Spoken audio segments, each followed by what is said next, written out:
Ariel, tu as la parole et après, nous allons passer à Afi. Ok, bonsoir, chers frères et sœurs en Christ. Je suis vraiment contente de pouvoir participer. Je suis née dans une famille, dans une très une grande famille, et dans notre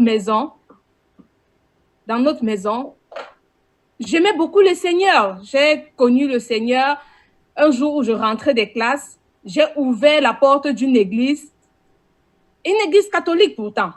Et quand j'ai vu cette église, j'ai dit, waouh, qu'est-ce que c'est? Et quand je suis arrivée à la maison, j'ai commencé à expliquer à mes parents. Ils m'ont dit, non, c'est une église. J'étais toute petite, j'avais 6 ans, 7 ans. Ils m'ont dit, c'est une église. Tu peux y aller. Moi, j'allais à l'église et tous mes frères, tous mes parents étaient à la maison. Et quand on chantait à l'église, puisqu'il y avait une chorale, moi, j'allais devant le trône là. J'allais là-bas danser. J'allais là-bas danser. Et le Seigneur Et en m'aidait, passant, il Ariel, m'assistait. il y a une chose que j'ai oubliée. Tu appelles depuis quelle ville, quel pays? J'appelle depuis l'Allemagne. Ok, depuis l'Allemagne aussi. Donc tu es en Allemagne avec Botrel. Elle est ma sœur. Ah, ok. Voilà, Dieu soit loué. Effectivement, il parlait d'une sœur qui est là avec nous. Ok, c'est bon. Donc voilà.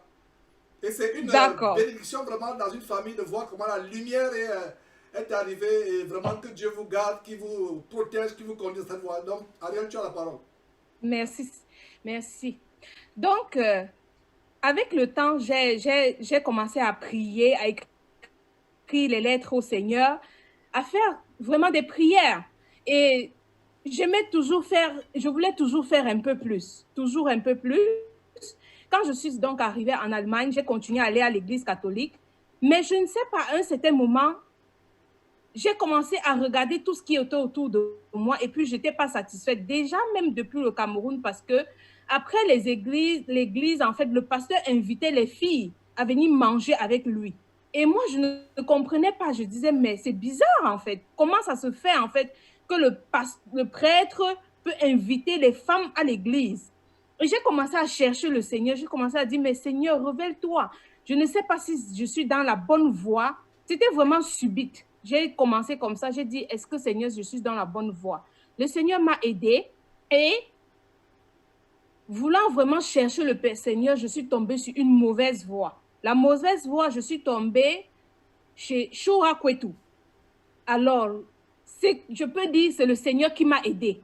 Parce que je priais, je criais à Dieu pour ma famille, parce que je savais que ma famille, elle ne croyait pas vraiment beaucoup, mais je criais à Dieu. On avait tellement de problèmes de famille. Le Seigneur me montrait comment parfois mon papa se transformait en serpent. J'avais des révélations vraiment très fortes. Le Seigneur me montrait plein de choses et tout. Donc, je priais. Et quand je suis tombée chez Chorakou et tout, là, j'étais déjà avec mon mari. Je suis allée, nous y sommes allés. Et quand nous rentrons maintenant à la maison, en dormant, il y a un esprit qui porte mon mari, qui le jette au sol. Quand il le jette au sol, moi, j'étais naïve. Je disais, ah Seigneur, vraiment, si c'est toi qui te révèles, gloire à toi et tout. Et puis mon mari me dit, mais tais-toi. Le Seigneur ne peut pas me prendre et me balancer au sol pendant mon sommeil. Ça ne se fait pas. Ça n'est pas possible. Prions.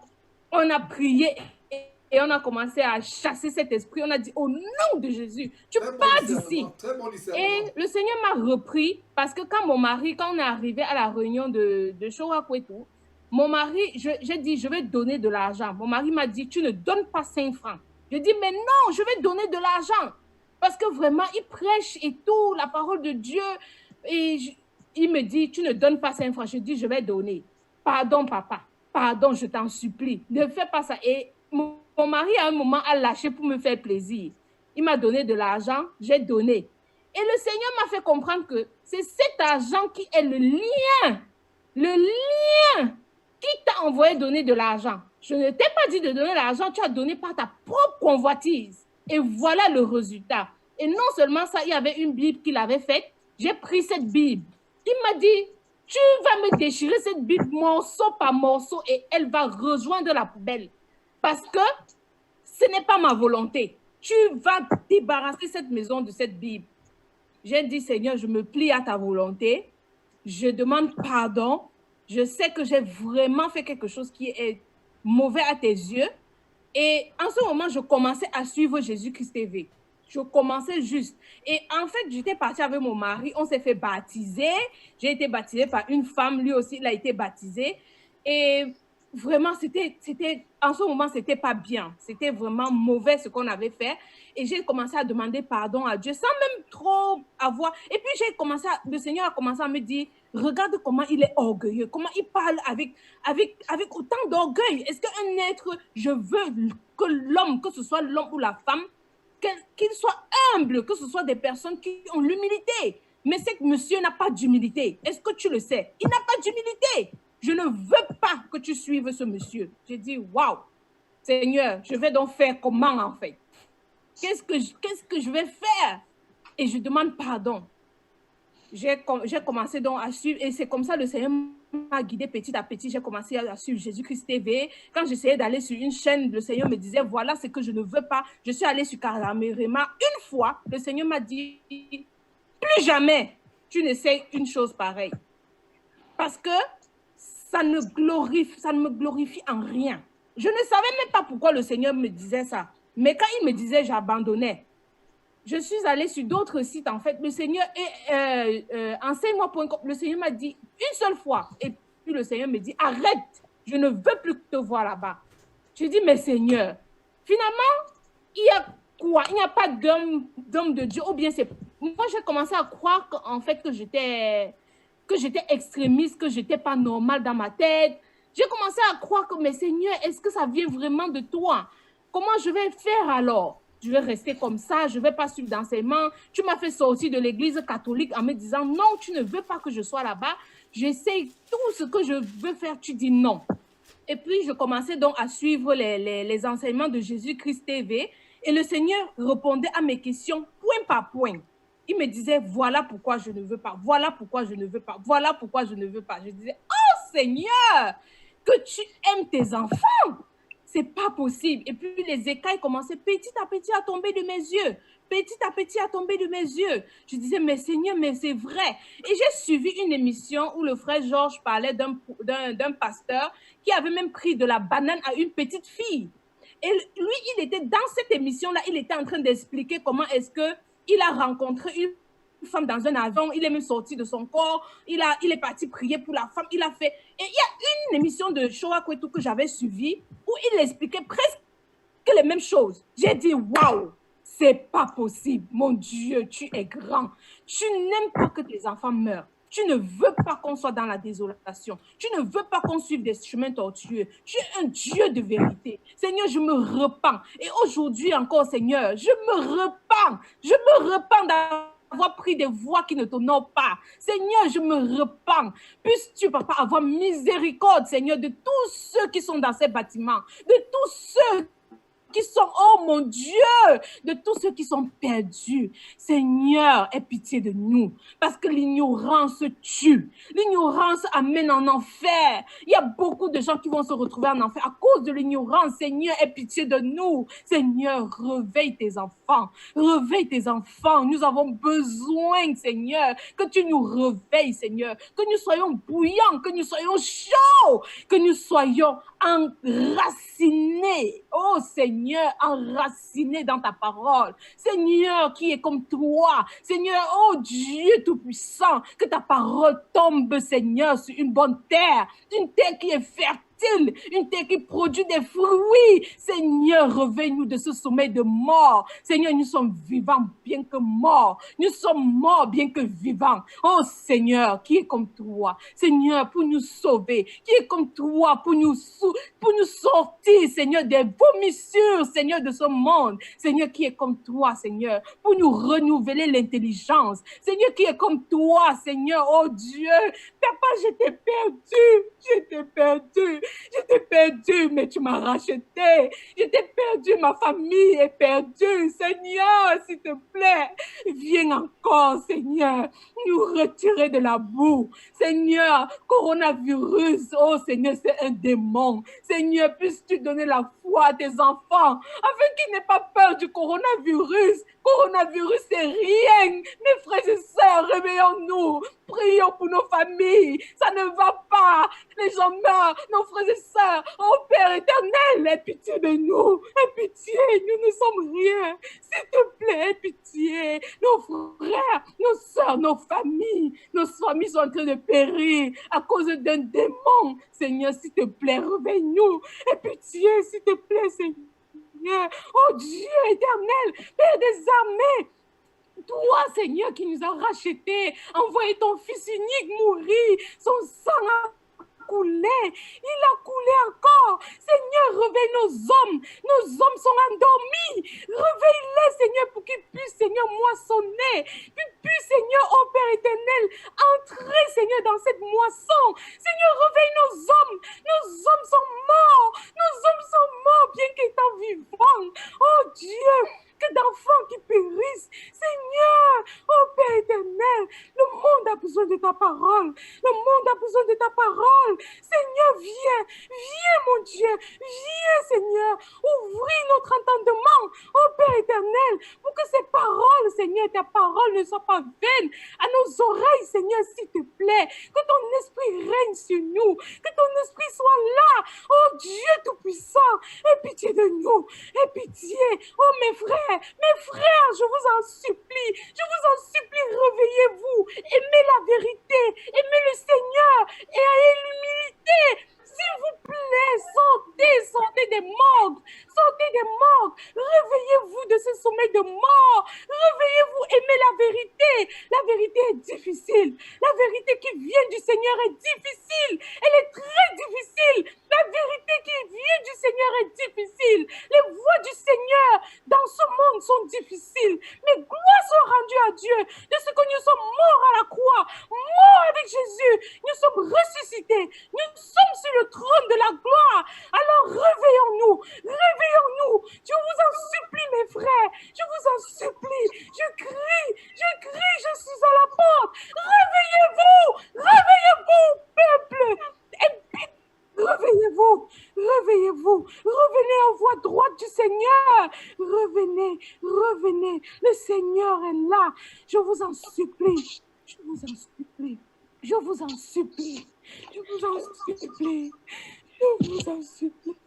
ne dormez plus, réveillez-vous, je vous en supplie, réveillez-vous, je vous en supplie, réveillez-vous, venez au Seigneur, venez, je vous en supplie, revenez sur les sentiers de la vie, revenez, je vous en supplie, oh revenez, je vous en supplie. Au nom de Jésus, revenez sur les voies droites du Seigneur, revenez, peuple de Dieu, revenez. Oh frère, c'est comme ça que le Seigneur m'a sorti Avant de continuer ton du témoignage, chemin de l'enfer. Avant de continuer ton témoignage, je rends grâce à Dieu. Avant de continuer ton témoignage, je rends grâce à Dieu. Quand tu as commencé à parler, j'étais tellement béni à moi. Et j'avais même des larmes de joie, en même temps des larmes de tristesse en même temps. Et j'ai dit, Seigneur, je suis tellement béni par ce que cette sœur dit, mais je vais mettre en pratique 1 Jean chapitre 4, verset 1. Suivez très bien ce que je suis sur le point de vous dire. Je vais mettre en pratique 1 Jean chapitre 4, verset 1, qui dit que éprouvez les esprits. Voilà la prière que je faisais dans mon cœur. Seigneur, nous ne voulons pas être séduits. Si cette femme parle de toi, qu'elle s'arrête. Si cette femme ne parle pas de toi, si elle parle inspirée par notre esprit, qu'elle s'arrête immédiatement au nom de Jésus-Christ. Mais si elle parle inspirée par toi, qu'elle continue et qu'elle prophétise. Et si vous avez des oreilles pour entendre, cette sœur vient de recevoir, je ne sais pas qui elle est, on n'a jamais parlé, elle vient de manifester le don de prophétie qui est dans la Bible, que Dieu a manifesté, a promis à Joël chapitre 2 verset 28, que l'apôtre Pierre reprend à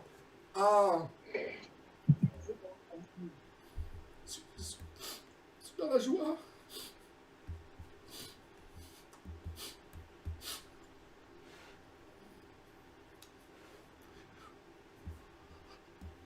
C'est très grand. J'espère que vous comprenez. C'est tellement grand ce qui vient de se passer.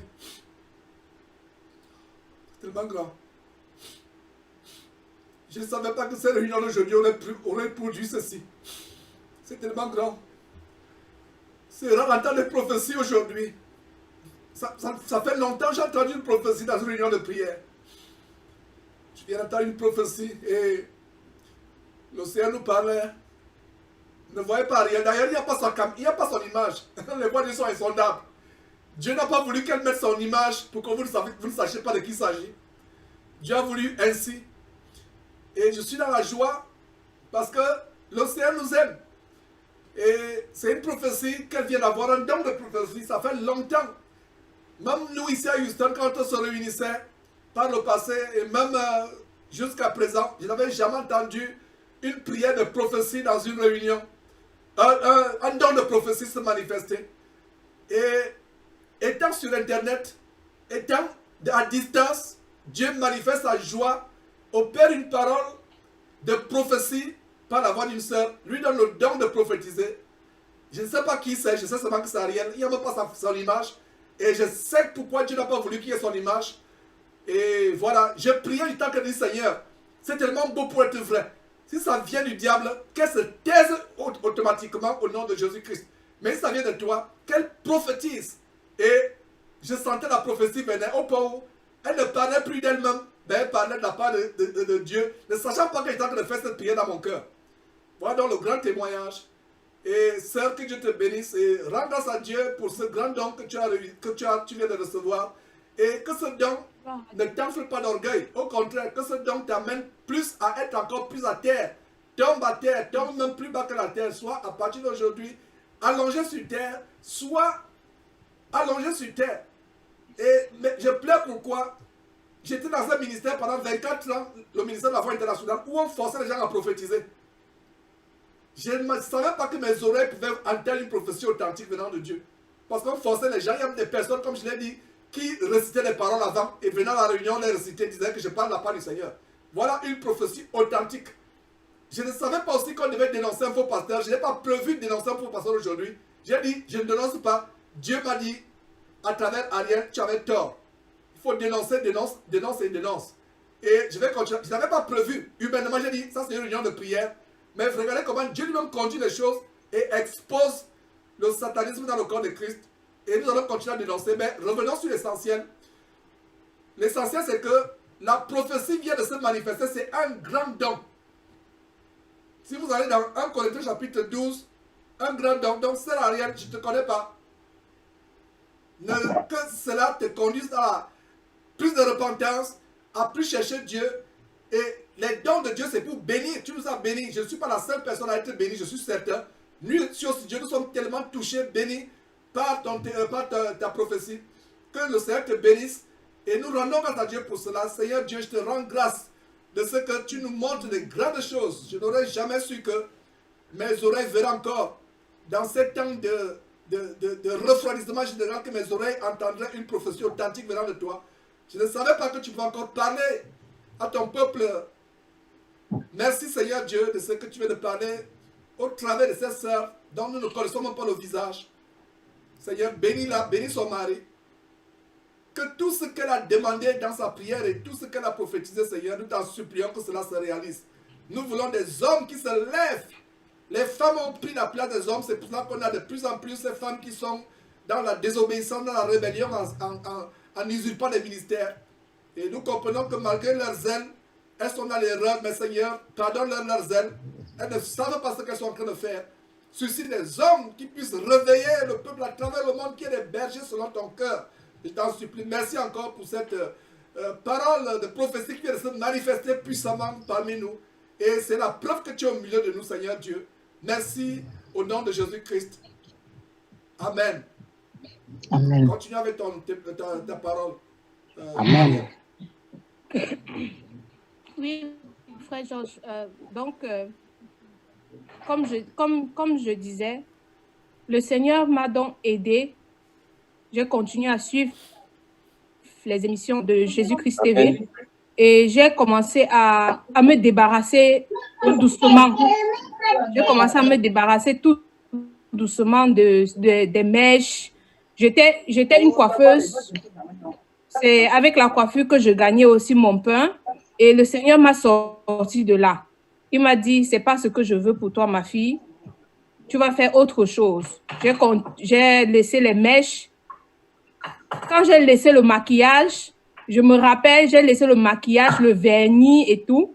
Je me rappelle, mon mari m'a dit, gloire à Dieu, mon argent ne va plus servir à ça. Il était tellement content. Il me disait, waouh, le maquillage à 50 €. Quelque chose qui dure 1 mois, 2 mois ou plus. Waouh, gloire à Dieu. Je suis vraiment content.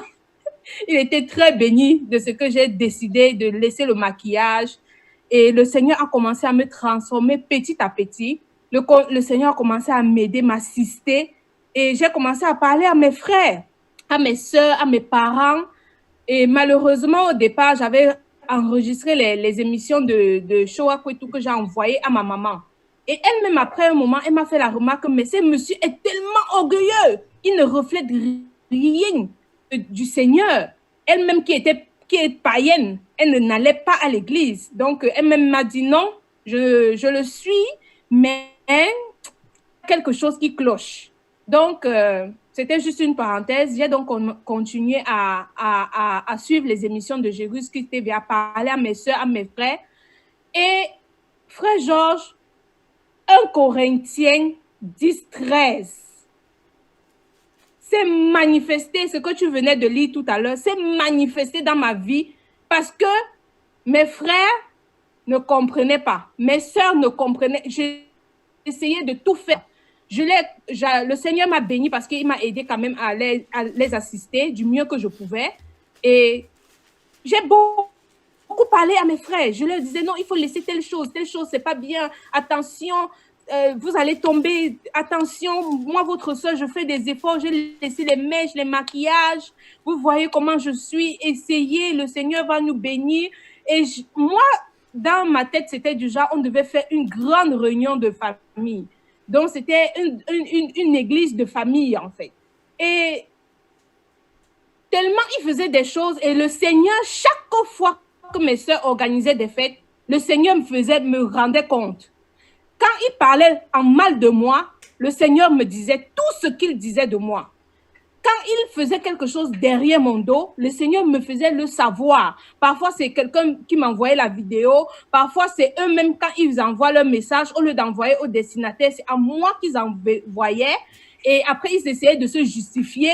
Parfois, c'était vraiment difficile.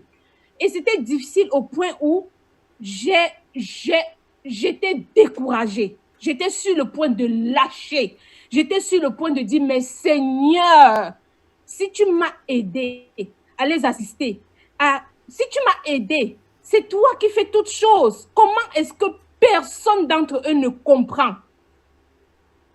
Et je me suis retirée. C'est arrivé à un point où je regardais, je disais, Seigneur, j'ai failli quelque part. Je ne sais pas, je suis une aînée, mais je ne sais pas ce que j'ai fait de mauvais. J'ai failli, mais à quel niveau? Aide-moi à comprendre. Aide-moi, Seigneur. Et le Seigneur, ce que le Seigneur a fait était grandiose. Je me suis retirée puisque je voulais prendre une maison où on allait habiter ensemble. Mais mon mari m'a dit, à cette allure, tu risques de perdre ta vie. Fais attention. J'ai commencé à aller à l'hôpital parce que j'avais des palpitations et tout. Et quand le moment net où j'étais sur le point de me décourager et de dire, Seigneur, c'est sûr que tu ne m'agrées pas. Tu ne m'aimes pas ou bien j'ai fait quelque chose de si mauvais que tu n'arrives pas à me pardonner. Ma sœur est venue à Christ. Botrel est venue à Christ. Et puisqu'elle m'évitait, tout le temps quand je l'appelais, elle m'évitait. Elle me dit, son témoignage, c'est que chaque fois que je l'appelais pour lui dire comment tu vas, est-ce que les études, ça va, il faut faire des efforts. Sache que la chambre d'étudiant où tu vis, c'est encore la maison de tes parents. Tu ne dois pas faire de désordre dans ta chambre d'étudiant. Parce qu'une fille qui fait le désordre dans la maison de ses parents maudit la maison de ses parents. Et cette chambre d'étudiant, tu n'as pas encore rendu compte à tes parents de ce qu'ils t'ont envoyé chercher. Ils t'ont envoyé faire quoi? Des études. Est-ce que tu atteins cet objectif? Tant que tu ne l'auras pas atteint, ne viens pas avec un autre objectif sur quoi je veux me marier, j'ai vu ceci, j'ai vu cela. Non. Avant toute chose, sache que tu es dans la maison de tes parents, dans ta chambre d'étudiant, et tu respectes cette chambre. Ce n'est pas des allées et venues à toute heure. Non, une femme qui aime son corps, qui sait ce qu'elle veut dans la vie, est une femme qui est toujours occupée. Ça veut dire qu'un garçon ne va pas prendre prétexte de t'appeler à 20h. Il n'y a pas, ça ne se fait pas. Il doit t'appeler quand tu es à l'école. Quand tu finis l'école, tu lui dis, je veux avoir ma paix, je veux faire, même si tu n'as rien à faire, couche-toi, tu dors. Couche-toi, tu dors. Si tu es une femme qui est occupée, tu ne vas pas être frivole. Et si c'est que tu n'as rien à faire, couche-toi, tu dors. Lis ta Bible.